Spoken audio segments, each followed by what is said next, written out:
오늘은 이 아가서 말씀만을 가지고 함께 은혜를 나누고자 합니다. 이 아가서 좀 이해하기 쉽지는 않은 그런 제목입니다. 이 아가서 할 때 이 아자는 이 맷까마귀 아자를 사용을 합니다.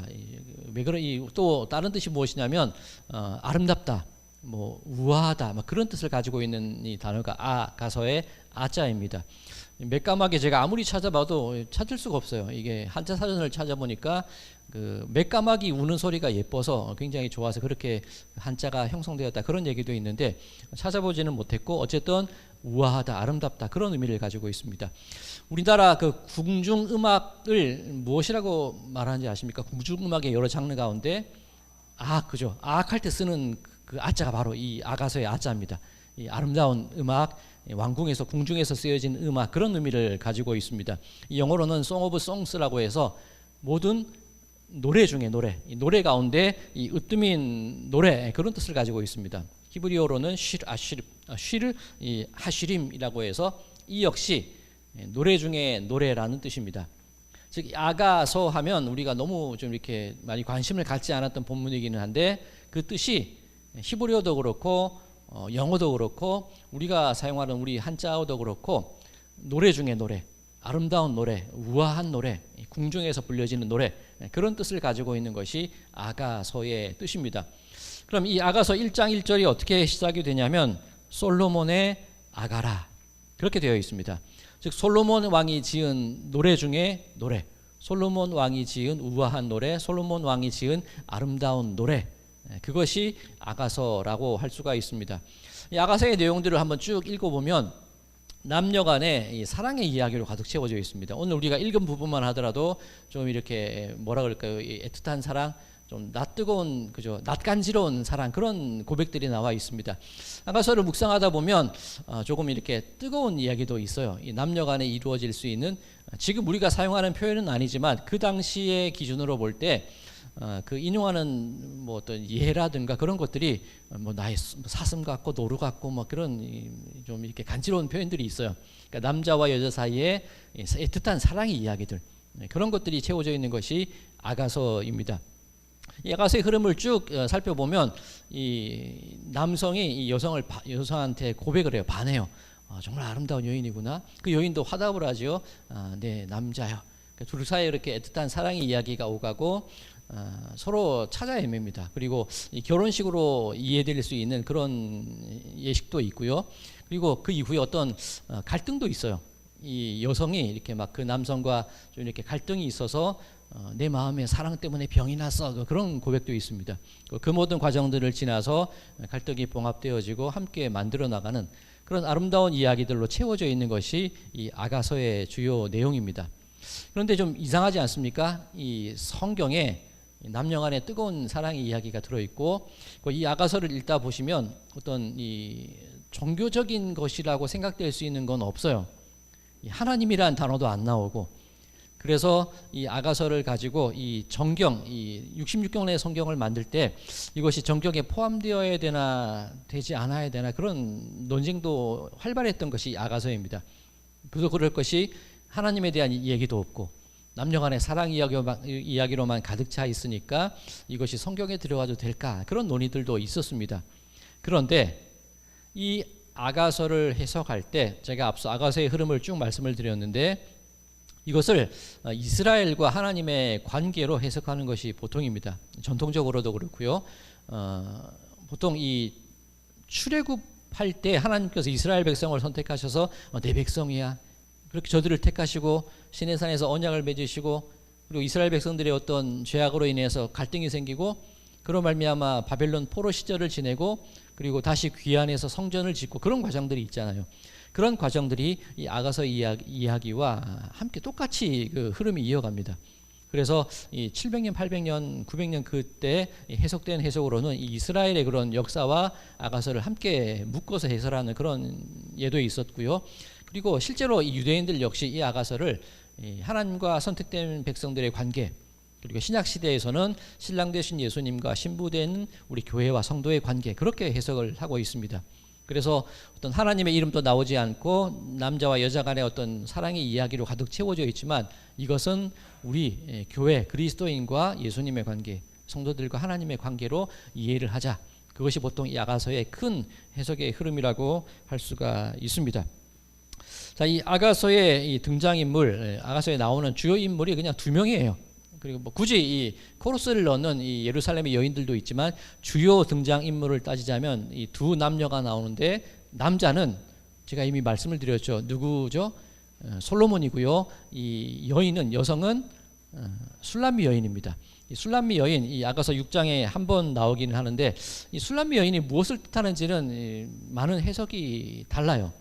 어떤 이 소수 의견에 의하면 이 수냄 여인, 수냄 여인을 의미한다 그런 해석도 있기는 합니다. 수냄 여인 아비삭, 이 다윗이 늙었을 때 몸이 차가우니까 이 신하들이 이 다윗의 어떤 마음을 사로잡기 위해서 아름답고 아름다운 수냄 여인, 젊은 아비삭이라는 여인을 다윗의 침상으로 보내게 되죠. 다윗이 함께 동침을 하지는 않습니다. 솔로몬이 그 아비삭을 바라보고 부른 노래다 그렇게 해석하는 분도 계세요. 아니 아버지의 여인을 그렇게 탐했나? 그렇게 생각할 수도 있는데 우리의 기준으로는 그럴 수 있지만 그 당시 사람들의 기준으로는 이 내 선왕의 여인을 내가 취한다는 것은 또 왕권의 어떤 이어짐, 연속성 혹은 어떤 정복해서 적국의 왕의 어떤 여성들을 취한다는 것은 어떤 내 정확한 뭐라 그럴까요? 이 왕위의 이어짐 혹은 이 정당한 내 왕권의 정통성 그런 것들을 의미하는 것이기도 합니다. 그래서 굳이 나쁘게 해석할 필요는 없고요. 그런 해석도 있다는 것만 그냥 말씀을 드립니다.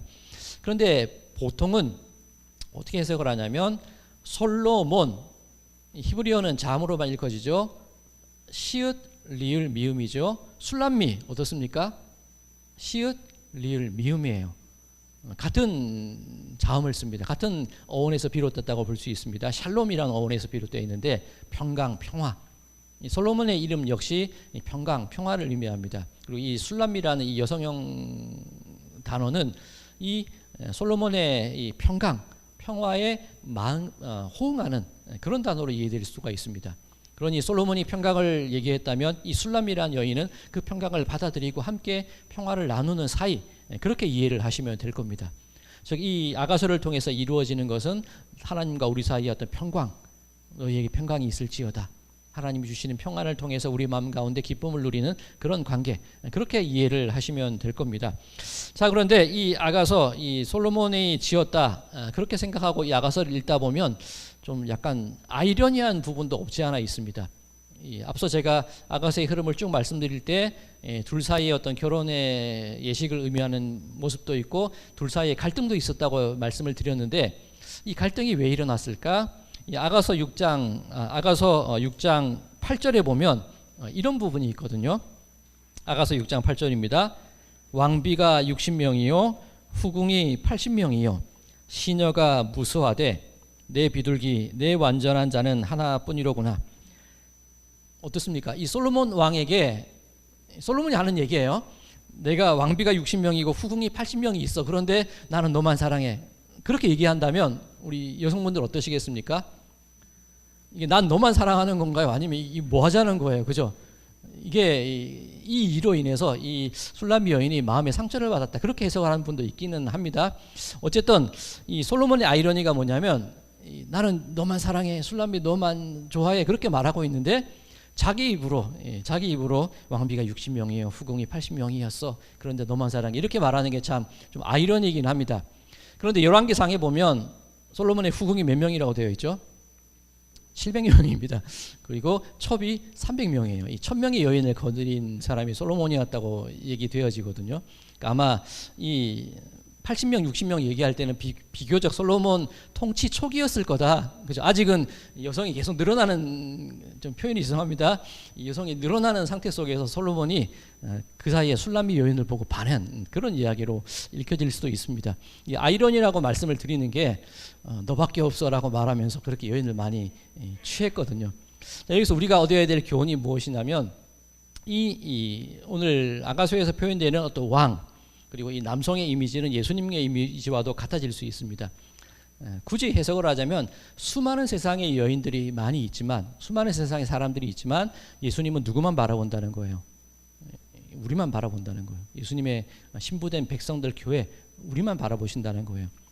세상에 이 솔로몬이라는 사람의 아이러니는 세상이 많은 여인들을 바라보고 그 중에 자신들의 사랑을 찾아나가는, 그 중에 또 많은 갈등과 그런 좀 안타까운 이야기들도 있지만 예수님은 우리를 오로지 우리만 본다.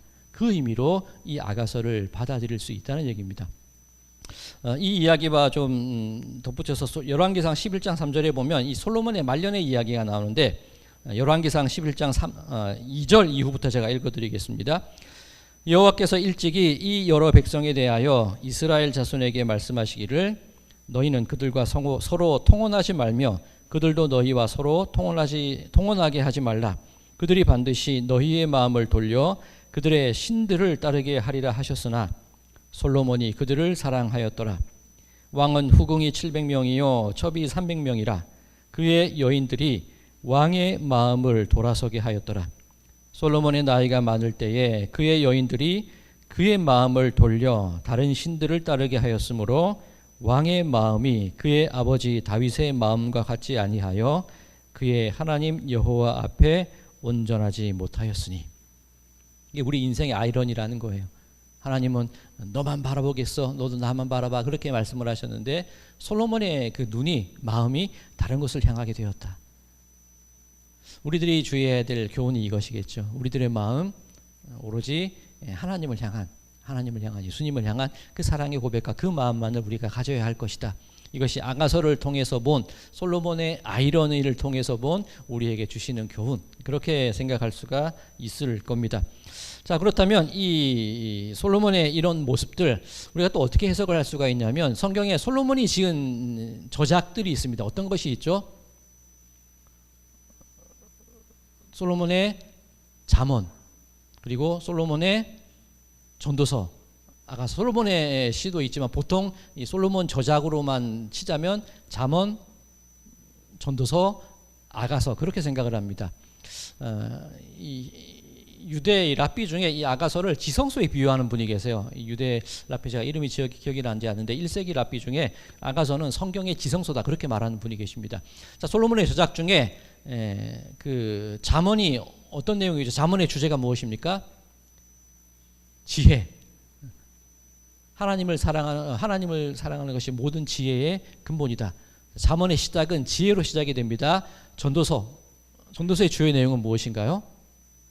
헛되다는 거예요. 헛되고 헛되니. 솔로몬이 살아보니까 내가 부귀영화도 누려보고 천명의 여인도 거느려보고 다 거느려봤는데 결국 내 인생에 남는 것은 헛되더라는 거예요. 인생의 허무함을 의미하는 말은 아니고, 여기서 말하는 헛되다는 것은 그 당시로는 어떤 상업적인 용어라 그래요. 그러니까 장사를 할 때 장사하시는 분들이 하는 말이 어떤 말이 있죠? 미지는 장사. 이거 팔아봐야 남는 게 없어. 그게 장사하는 분들의 용어인데 헛되다는 말이 그 뜻이에요. 내 인생에 모든 투자를 하고 모든 일들을 경험해보고 많은 사람들을 만나봤는데 미치더라는 거예요. 즉 내가 의지할 분은 오로지 예수 그리스도 하나님 한 분밖에 없다는 결론입니다.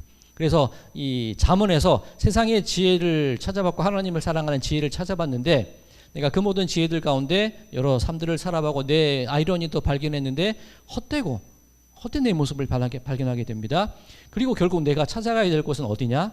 내가 사랑하는 여인, 나를 사랑하는 그 사람, 그 사랑의 관계, 그곳으로밖에 내 위안을 삼을 수밖에 없습니다. 그렇게 이 솔로몬의 저작들을 이해를 할 수가 있습니다. 그 의미 속에서 우리가 이 아가서를 이해하고 바라보고 읽으시면 되는 겁니다. 자, 그렇다면 이제 솔로몬에 대한 얘기는 살펴봤고요. 이 술람미 여인에 대해서 알아보아야 되는데, 이 술람미 여인 신체적인 특징이 있습니다. 어떤 특징이 있었을까요? 피부가 매우 까무잡잡한 검은 여인이었다고 그래요. 이 술람미 여인이 왜 검었을까? 이 아가서 1장 5절 말씀 제가 읽어드리겠습니다. 예루살렘 딸들아, 내가 비록 검으나 아름다우니 게달의 장막 같을지라도 솔로몬의 휘장과도 같구나. 내가 햇빛에 쬐어서 거무스름할지라도 흘겨보지 말 것은 내 어머니의 아들들이 나에게 노하여 포도원 지기로 삼았음이라. 나의 포도원을 내가 지키지 못하였구나.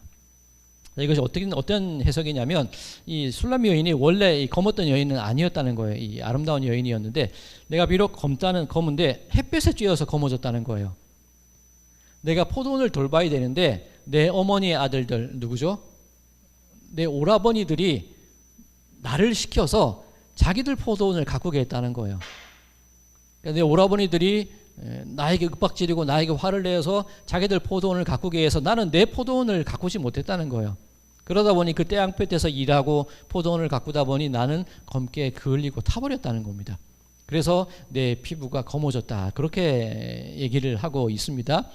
자, 이것을 또 어떻게 해석을 할 수 있냐면 우리들의 삶의 모습들이 이렇다는 거예요. 우리 성도들의 삶의 모습들이 그렇다는 겁니다. 우리들 내가 원하고 내가 바라는 인생의 길도 있고 내가 이루어내야 될 것들도 있는데 살아가다 보면 그렇지 않아요. 그죠? 내가 원치 않은 곳으로 끌려가게 되기도 하고 내가 원치 않은 일을 해야 되고 있습니다. 내 자식 키우고 내 가정 돌보기도 바쁜데 다른 이들의 일을 해주고 다른 이들의 삶을 책임져 줘야 될, 책임까지는 아니고 뭐 뒷바라지 해줘야 될 그런 일들도 있다는 거예요. 그 일들을 통해서 나는 내 피부가 검어지고 타고 거칠어진 것처럼 내 인생이 거칠어지고 내 인생이 아파지는 그런 경험들을 우리들 삶 속에도 할 수 있다는 겁니다. 이 술람미 여인의 피부가 검다는 것은 바로 우리들의 인생을 의미하는 거예요. 그렇게 수고하고 애쓰고 일하고 내 유익을 얻지 못하고 그렇게 세상 속에서 타들어가듯 살아가는 우리들의 삶을 표현하는 것이 이 검은 피부의 술람미 여인입니다. 그런데 하나님은 예수님은 그런 우리라 할지라도 사랑하신다는 거예요. 세상 속에 찌들어 있고 오늘 권사님 기도도 하셨는데 세상 속에 찌들어 있고 넘어지기도 하고 다치기도 하고 아프기도 하고 실패하기도 하고 누군가에게 내 수고를 빼앗기기도 하는 그런 인생인데 그런 나를 예수님은 사랑의 눈빛으로 바라보아 주신다는 거예요. 그것이 예수님이 우리를 바라보는 시선이라는 그런 의미입니다. 술람미 여인의 피부가 검다는 그 의미 속에서 예수님께서 우리를 얼마나 사랑하시는 그 의미가 드러나게 되는 겁니다. 자, 그렇다면 오늘 이제 아가서 본문이 속해 있는 2장을 들어가 보면 2장 1절이 이렇게 시작이 됩니다. 나는 샤론에 수선하여 골짜기에 백합화로다. 자, 우리가 가진 성경에는 이렇게 번역이 되어 있지만 이 영어 성경에 보면 이 수선화라는 꽃을 로즈로 장미로 번역을 하고 있습니다. 그리고 이 백합화, 이 릴리라고 되어 있기는 한데 히브리어 원문을 보면 정확한 꽃의 이름이 나와 있지는 않아요. 이 히브리어 원문 해석을 보면 릴리 라이크에서 백합과 같은 그렇게 되어 있고 이 수선화, 이 장미라는 이 꽃도 다른 이름으로 해석이 됩니다. 정확히 어떤 꽃인지 알 수 없는 꽃이에요. 근데 우리 번역하는 과정 속에서 이 아름다운 꽃으로 번역이 되어 있기는 한데 그 정체를 알 수 없는 꽃입니다. 어쨌든 뭐 들꽃이 될 수도 있고 어떤 아름다운 꽃이 될 수도 있습니다. 어쨌든 1절은 그렇게 이해를 하시면 되고 아가서 2장 1절에 보면 이렇게 되어 있습니다. 여자들 중에 내 사랑은 가시나무 가운데 백합화 같도다. 꽃의 종류가 무엇인지 그게 중요한 게 아니라 여인이 말하기를 나는 꽃이에요. 1절은 여성이 하는 말입니다. 나는 꽃이에요. 그렇게 말하고 2절은 남성이 하는 말입니다. 남성의 말이 여자들 중에 내 사랑은 가시나무 가운데 꽃과 같도다. 수많은 가시나무가 있지만 그 속에서 내 여인은 확실히 아름답게 보인다는 거예요. 내 여인만은 그 많은 가시나무, 그 많은 다른 꽃들 가운데에서도 명확하게 내 여인이 바라보인다는 겁니다. 하나님이 우리를 바라보는 시선이 그렇다는 거예요.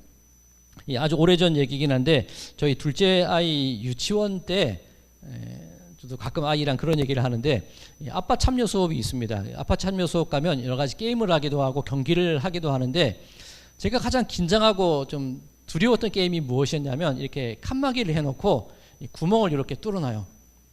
뭐냐면 아이들 손만 나와 있어요. 그래서 아빠들로 하여금 자기 자녀 손을 찾아가라는 거예요. 제가 얼마나 긴장을 했겠어요. 애들 손이 상상해 보세요. 이렇게 작은 칸막이가 있고 손만 이렇게 막 나와 있어요. 그중에 내 아이를 찾으래요. 시작하기 전에 얼마나 제가 두렵고 찾을 수 있을까 막 걱정이 됐는지 몰라요. 그런데 막상 가서 아이들 손을 이렇게 만져보니까 어떨까요? 제가 알 수 있을까요? 없을까요?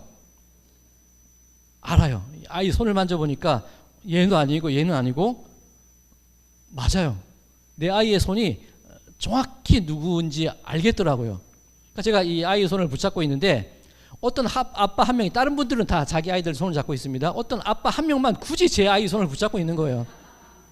그러니까 선생님들은 이제 카운트를 하는 겁니다. 이제 찾아가라고 5, 4 하는데 저쪽 끝에 아이 손 하나만 남아있죠. 그 선택받지 못한 손 하나만 있고 우리의 손, 우리라고 하지만 아직은 모르는 상태입니다. 이 아이의 손에 저와 옆에 있는 사람이 같이 붙잡고 있는 상황이에요. 5, 4, 3, 2 하는데 조마조마하죠. 저는 확신이 있으니까 안 놔요. 이분은 어쩔 줄 몰라 하다가 손을 놓고 비어있는 곳에 뛰어가겠죠. 결과는 어땠을까요? 제 아이가 맞아요. 제가 잘했다는 게 아니라 그곳에 있던 아빠들 그 한 분 빼고 다른 모든 아빠들은 손만 봐도 자기 아이를 알아본다는 거예요. 하나님 우리를 그렇게 알아보신다는 거예요. 아무리 우리가 검게 그리고 세상 속에 찌들어 있고 넘어져 있고 우리가 죄악 가운데 빠져 있다 할지라도 하나님은 분명히 사랑하는 내 자녀의 손, 사랑하는 나의 모습은 분명히 알아보신다는 거예요. 잊지 않고 헷갈리지 않고 명확하게 너는 내 자녀야, 너는 내 아들이야, 너는 내 딸이야, 너는 내 사랑하는 여인입니다. 그렇게 분명히 알아봐 주신다는 거예요. 그것이 내 사랑은 가시나무 가운데 백합화 같도다. 그 수많은 장애와 수많은 회방꾼들이 있다 할지라도 분명히 알아보는 그 하나님의 사랑의 고백, 그것이 이 아가서 2장 2절에 나와 있는 겁니다. 여러분들은 그런 대상이에요. 하나님이 그렇게 바라보시는 대상이라는 겁니다. 자, 오늘 이 아가서 2장 다 할 수는 없고요. 우리가 읽은 부분만 한번 또 한 절씩 한번 살펴보겠습니다. 8절입니다. 내 사랑하는 자의 목소리로구나. 보라, 그가 산에서 달리고 작은 산을 빨리 넘어오는구나. 이 여성의 고백입니다. 이 여성이 저 멀리서 뛰어오는 내 사랑하는 자를 보는 거예요. 나는 지금 어떤 장소에 있고 내 사랑하는 남자는 먼 곳에서 달려오는데 내 사랑하는 자의 목소리가 들린대요. 그냥 달려오는 것이 아니라 누구야 부르면서 달려오겠죠. 뭐 아름다운 여인이요, 나요, 뭐 그렇게 달려오는 거죠. 그 달려오는 목소리와 그 달려오는 모습이 바라 보이는 거예요. 얼마나 사랑스럽겠습니까? 하나님이 우리를 반드시 알아보시는 것처럼 우리 역시 하나님을 그런 시선으로 바라보자는 거예요. 하나님의 음성이 들리고 그 사랑스러운 속삭임이 들리고 하나님이 나를 향해 달려오시는 그 발걸음의 소리가 들려 나는 그렇게 애달고 떨리고 그렇게 간절한 그 모습으로 하나님을 바라보자는 겁니다. 9절, 내 사랑하는 자는 노루와도 같고 어린 사슴과도 같아서 우리 벽 뒤에 서서 창으로 들여다보며 창살 틈으로 엿보는구나.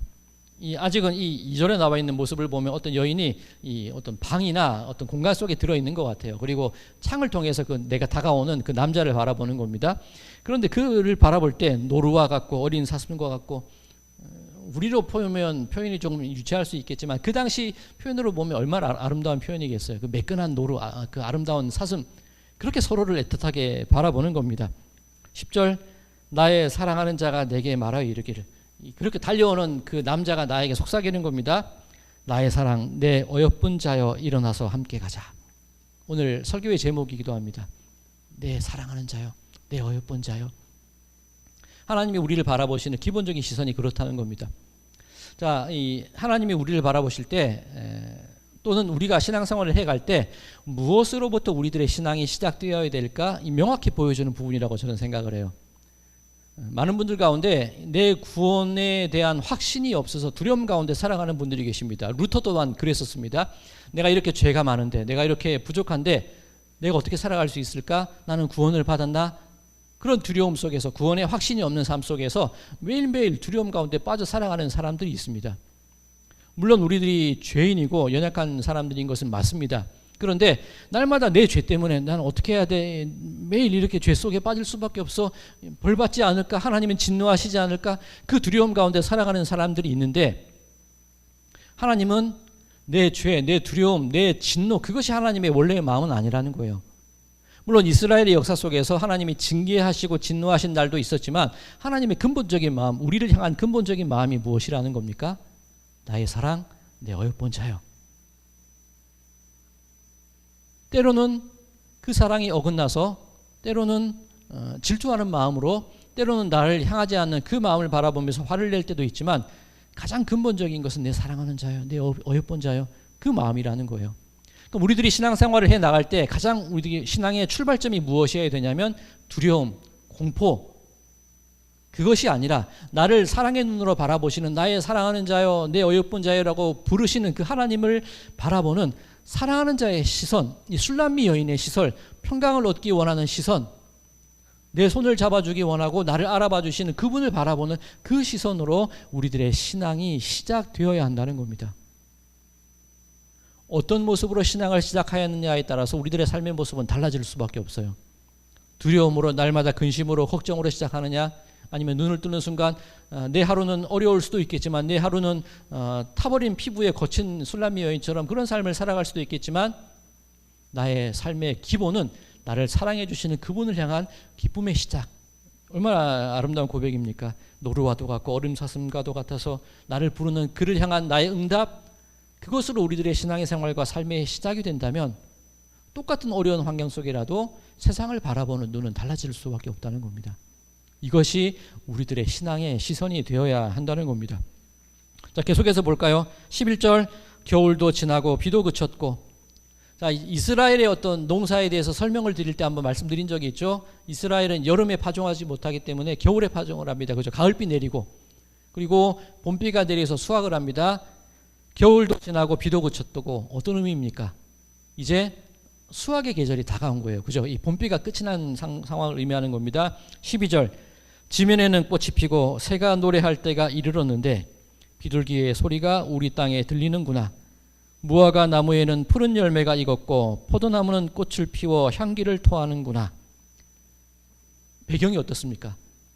그 뜨거운 태양볕을 지나고 비가 내리고 파종을 하고 하나님께서 우리를 향하여 사랑의 씨앗을 뿌리고 그 어려운 겨울을 지나서 봄비로 촉촉히 젖어서 우리들의 마음 가운데 열매들이 맺어지는 시기가 왔다는 거예요.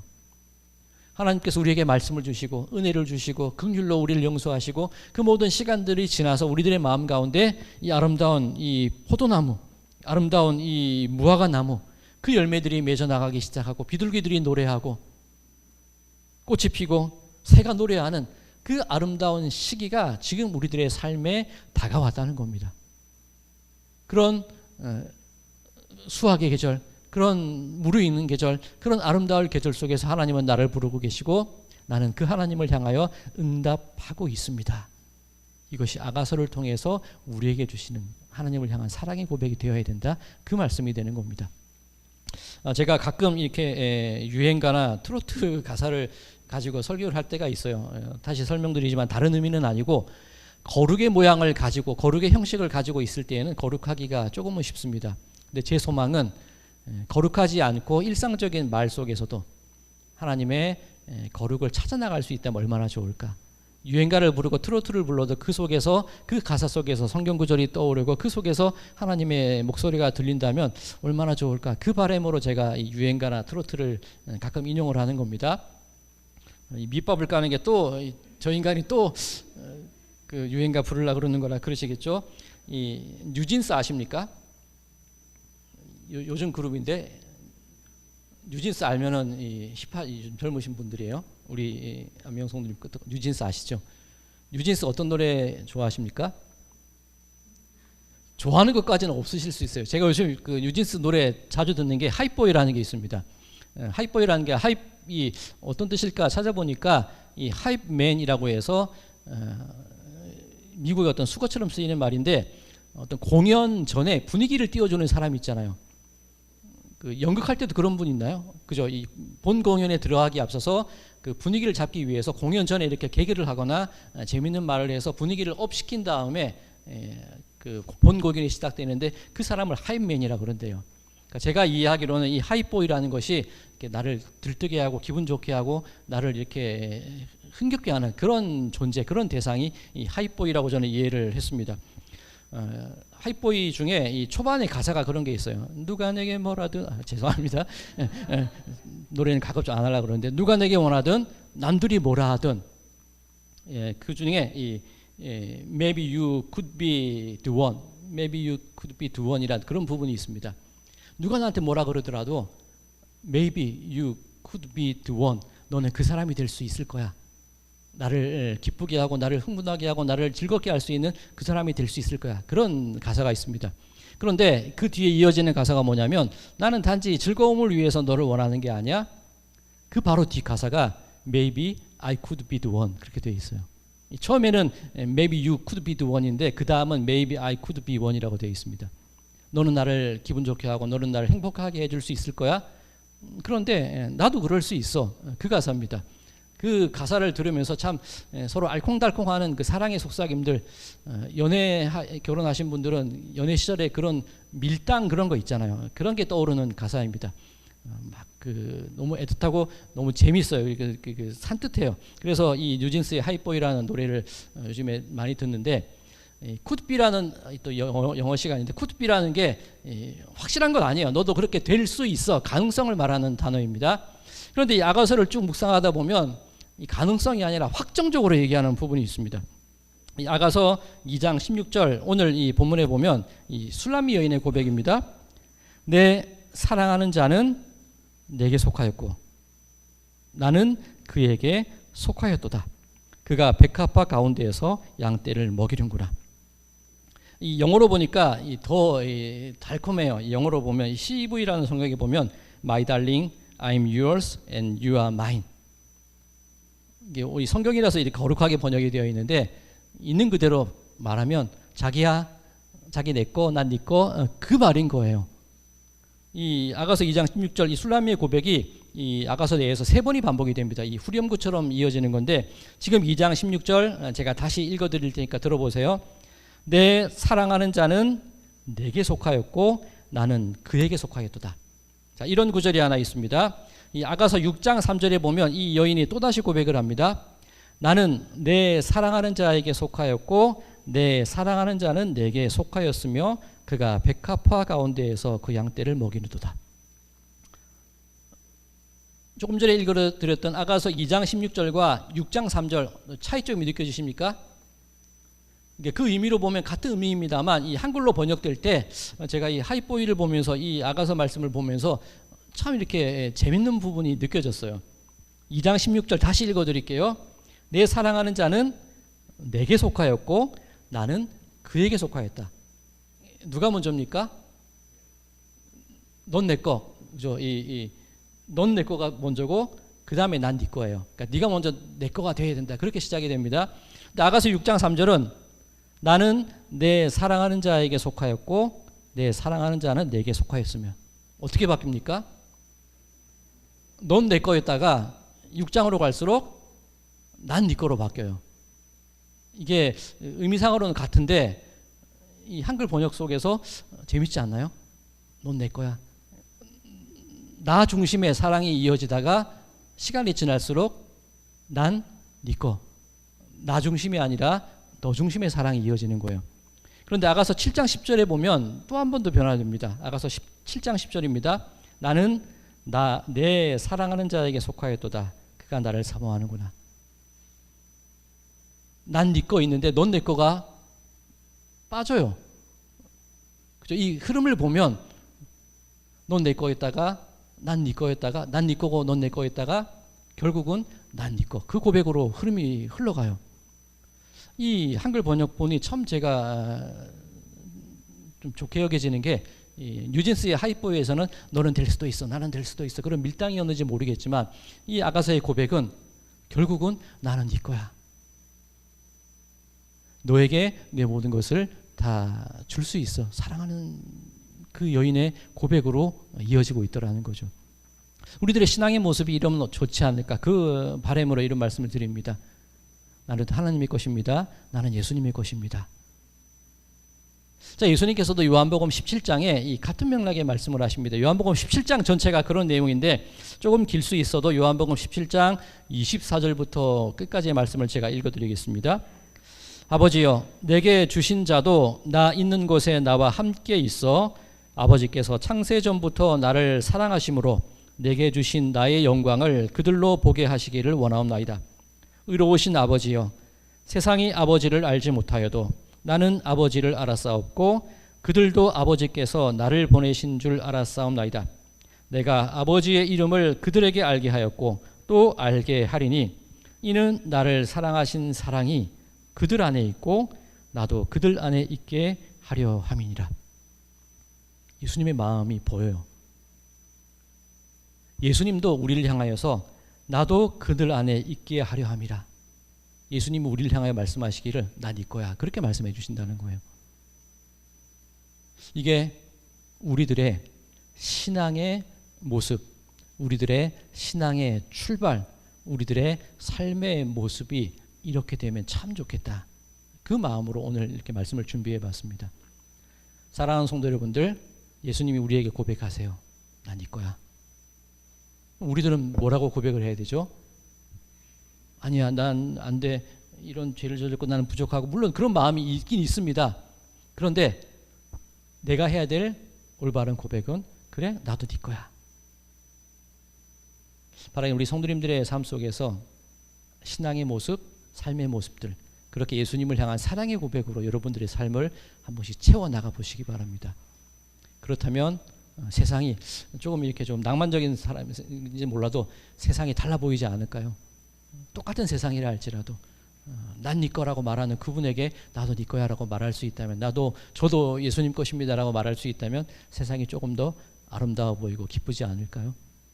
바라기는 그런 사랑의 고백들 속에서 어떤 기쁨과 소망과 즐거움과 감사함으로 여러분들의 삶을 채워나가시는 그런 모든 분들의 삶이 되시기를 주님의 이름으로 간절히 축원드립니다.